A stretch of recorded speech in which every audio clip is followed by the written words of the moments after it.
Marcos, por que num país que é campeão mundial de produção de alimentos, a gente tem que falar de miséria e fome?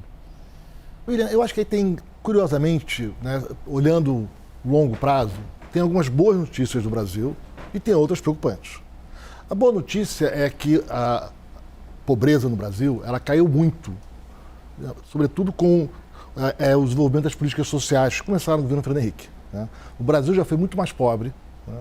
Você viu isso de dentro, né, no começo do governo Lula? Vi isso de dentro do governo Lula. Né? Mas a gente assistiu os números, né? E quando você olha, mesmo indicadores de desigualdade, pelo menos com os dados disponíveis que a gente tem até 4 anos atrás, 3 anos atrás, os dados agregados, né, pegando toda a renda do país, mostram queda. Né?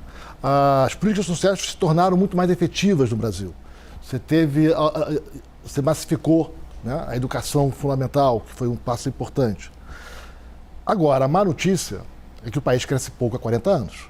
Né? Esse país está andando de lado, nós estamos empobrecendo em relação ao resto do mundo. O Brasil está perdendo a oportunidade de se desenvolver e isso torna mais difícil ainda combater a pobreza do país. Irmão, como explicar para um estrangeiro? Eu uso muitas vezes essa figura de linguagem, sobretudo em relação ao que eu já fui, correspondente lá fora, enviado especial. Às vezes a gente chegava num país e perguntava para alguém, escuta, dá para entender isso? Como que você explicaria para um estrangeiro que, digamos, tem uma perspectiva racional dos problemas? Por que a gente, do tamanho que a gente é, com os recursos que a gente tem, ainda somos obrigados a falar de fome e miséria? Olha, se você fizer políticas equivocadas, o resultado é muito ruim. E nós começamos a ter políticas que não eram consistentes com o crescimento, porque a miséria, a pobreza, ela se intensifica ou ela surge de uma maneira muito mais radical se o país tiver um crescimento muito modesto. Eu vou usar uma frase muito simples e, a meu ver, muito profunda de um candidato a presidente dos Estados Unidos que definiu assim, olha, para você ver se um país está indo bem, você olha o teu pai e olha o teu filho, tá certo? Se você olhar o teu pai e falar, puxa, como eu estou melhor que meu pai, e olha para o teu filho e diz o seguinte, caramba, olha essas oportunidades que ele tem, você está num país que está dando certo. Por quê? Porque ele está dinâmico, criando oportunidades de emprego. Tá? Agora, se você olha com inveja para o teu pai e com pena para o teu filho, você está no Brasil. Quem você veio à tua cabeça quando você usou essa frase? Hein? Quem veio à sua cabeça quando você usou essa frase? Deve ser um candidato à presidência americana de tempos mais recentes. Isso.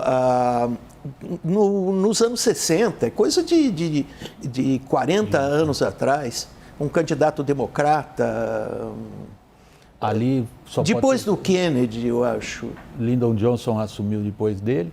Aí tivemos Jimmy Carter nos anos 70 como democrata. Não, antes, nos anos 60. A gente vai se lembrar. É o que concorreu contra o Nixon, provavelmente, né? Possivelmente, eu acho que é isso. Desculpe, eu que interpretei errado. Não foi alguém que foi presidente americano, mas foi candidato. Não, perdeu a eleição. Perdeu a eleição. Perdeu para um republicano. Talvez por ter dito verdades, né? Samuel, por que a gente ainda hoje no Brasil... O Marx definiu, pobreza e miséria no Brasil são termos hoje relativos. Se a sua geração ela está melhor que a precedeu e enxerga oportunidades na próxima, estamos indo bem. Evidentemente, não. De crescimento a gente está mal, como o Marcos falou, a gente melhorou na área social, a gente conseguiu, depois da Constituição, criar um estado de bem-estar social.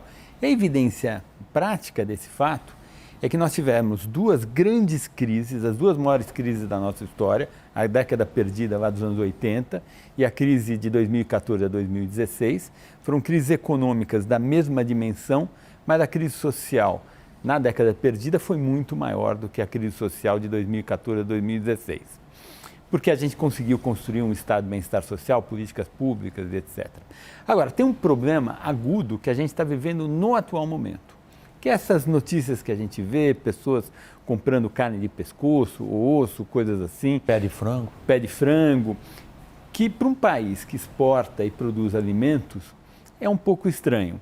Aí tem uma particularidade do momento. né? Uma situação aguda, está acontecendo agora, tem uma particularidade do momento. E a particularidade é que tem um mecanismo amortecedor dos preços que tem funcionado desde que a gente migrou para o câmbio flutuante.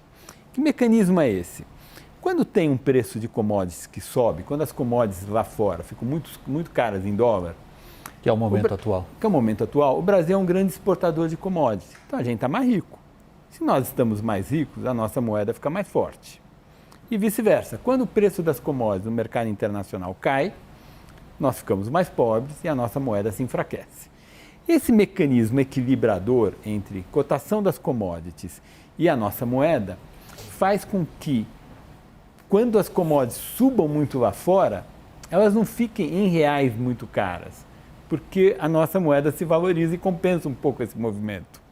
Só que esse mecanismo equilibrador que está conosco desde 99, 2000, desde abril do ano passado ele deixou de funcionar. Ou seja, quando a China, no segundo trimestre do ano passado, voltou super forte e as commodities que tinham caído com a chegada mais dura da epidemia se recuperaram e a nossa moeda deveria ter se valorizado, ela não valorizou.